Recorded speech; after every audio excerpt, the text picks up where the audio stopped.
Olá pessoal, bem-vindos ao canal Entrou para a História. Eu sou o Luiz Manel e a gente está aqui no Papo de Quinta. Ó, hoje no Papo de Quinta a gente vai estrear o quadro Andando e Filosofando. Afinal de contas, de filósofo e louco, todo mundo tem um pouco. Vem comigo. Não tem como falar de filosofia se não falar sobre Sócrates, filósofo Sócrates. Essa ideia de me aprofundar mais na filosofia vem da busca, né? Busca de saber a origem das coisas, a origem dos fatos, a origem de tudo. Do contexto, por que a gente pensa assim, por que as coisas são assim. Bem, Sócrates nasceu na Grécia, mais ou menos 470 antes de Cristo, e nasceu em família humilde. Seu pai era escultor, sua mãe era uma parteira, e a vida dele foi, entre aspas, só começar na filosofia mesmo quando se aposentou. Até porque naquela época só mesmo quem falava de filosofia era quem tinha um ócio, que era ocioso, tinha uma condição financeira boa, que fazia com que a pessoa pudesse estudar mais, ter mais tempo para pensar na vida, pensar nas coisas. Em termos de aparência, Sócrates, enfim, não empolgava ninguém, não impressionava ninguém. Ele era, de certa forma, para as belezas da época, ele totalmente fora dos padrões. Ele tinha o nariz meio achatado, ele tinha os olhos meio esbugalhados, era baixinho. Não sei se tão baixo assim, mas eu não sei, né? O padrão de altura da época. E, bem, ele tinha características, não tinha vaidade alguma, andava de forma, para a época, como cidadão muito humilde, né? Dizem até que gostava de andar muito descalço. Então, assim, para os padrões da época, ele não convencia com a aparência. Mas aí, de outra forma, ele substituiu isso pelas palavras, pela maneira de conversar com as pessoas, de interagir, de divulgar, né, de difundir os seus pensamentos. Antes de filósofo, né, antes de se aposentar, a vida dele tentou ser escultor, igual ao pai, mas a história mesmo dele maior, né, mais significante, foi no serviço militar, porque na Grécia tinha obrigatoriedade de 2 anos de serviço militar. Ele passou desse 2 anos e acabou indo para a guerra. Então fez uma diferença muito grande na guerra, ele e nas tropas, enfim, no trabalho dele militar, porque ele tinha uma coisa totalmente especial, que ele tinha, né, muita resistência à fome, que naquela época ia para a guerra, não era comida farta, imagina, nos campos de batalha, e para o frio, né?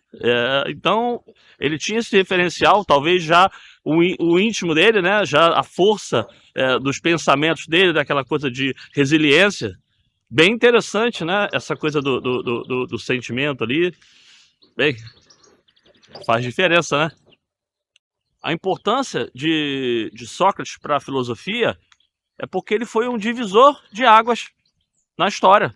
Ele criou uma vertente mais focada para o ser humano, para conhecimento, autoconhecimento, enquanto os outros filósofos antes dele falavam mais sobre a criação das coisas, do universo, do mundo, das coisas, nada focado no ser humano. E ele fez essa diferença.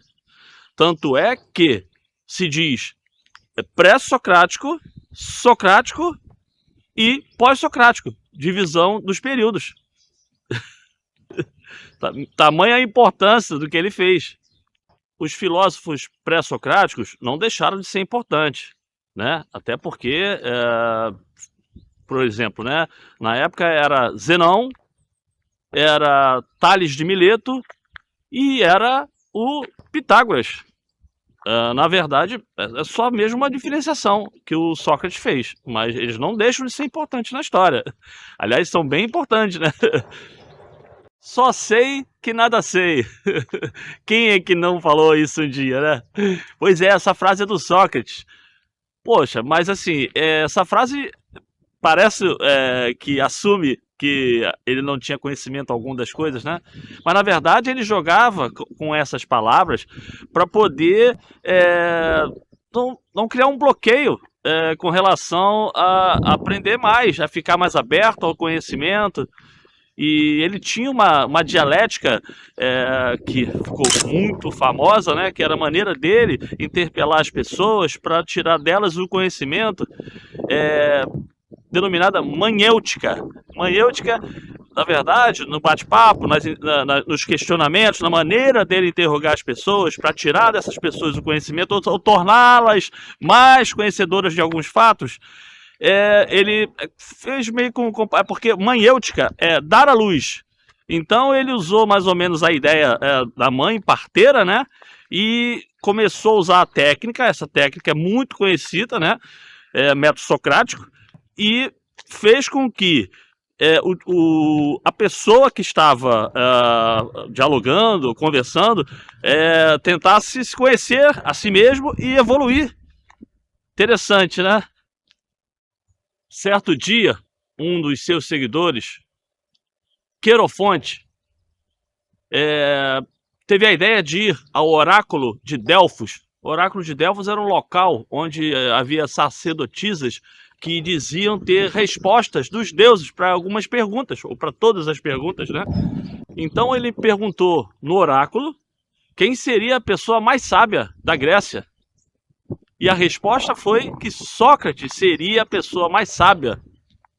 Isso, bem, chegou, claro, ele voltou, falou isso para o Sócrates, e Sócrates ficou sem saber, sem entender sobre isso, e criou-se aí uma peregrinação, ele virou uma obsessão para ele entender por que ele seria a pessoa mais sábia, já que ele estava sempre se questionando, estava sempre tentando evoluir, ele colocava que tinha que estar sempre se questionando, só sei que nada sei.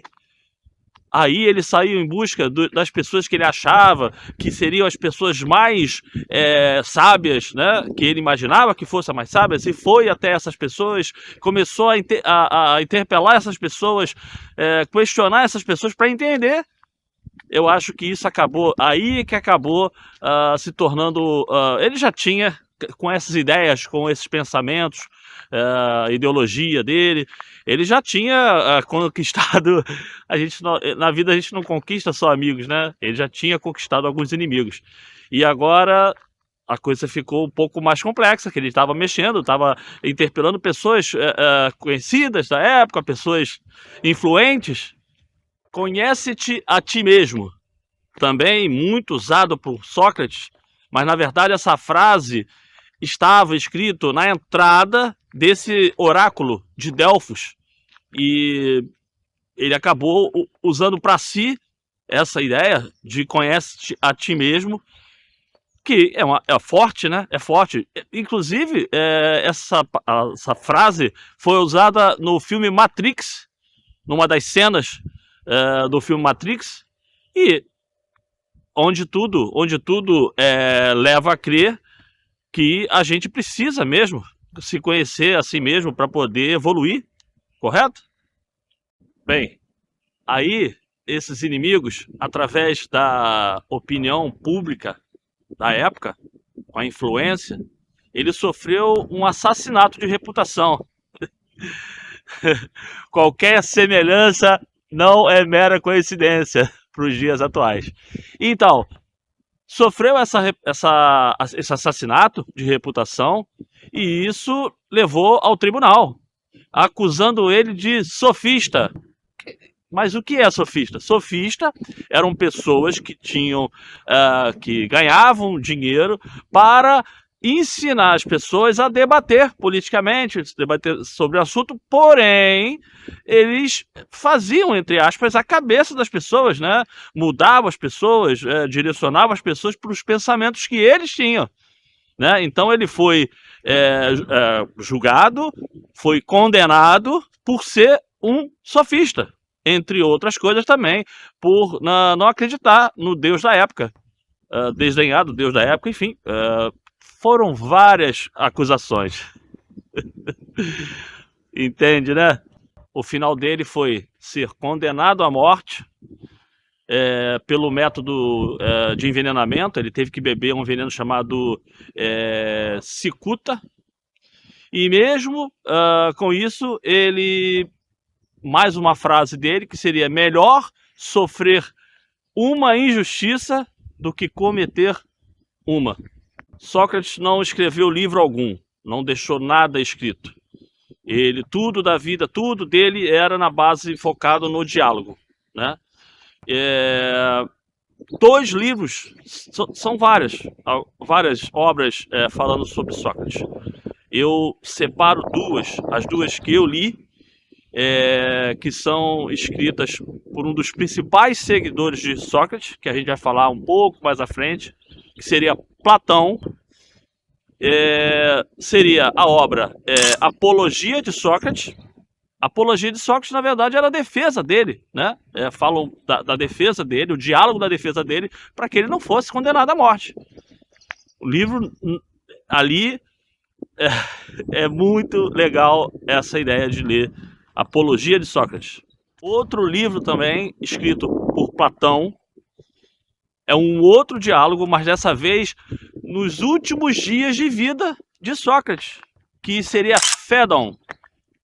Ali é muito importante ler, porque ele fala e descreve o medo que ele não tinha da morte. Tudo que se tem de lá para cá, em termos de a imortalidade da alma, praticamente sai desse livro. Fédon. Fédon significa da alma. Uma vida não refletida não vale a pena ser vivida. Rapaz, é forte. Sócrates. E a gente vai ficando por aqui. Brigadão encarar essa de falar de filosofia ou de acompanhar até agora. Curte, compartilha, se inscreva, comente, fala aí, fala. Como eu falei, de filósofo e louco, todo mundo tem um pouco. Afinal, aqui a gente aprende, conhece e evolui junto. Obrigadão, valeu, tchau, tchau.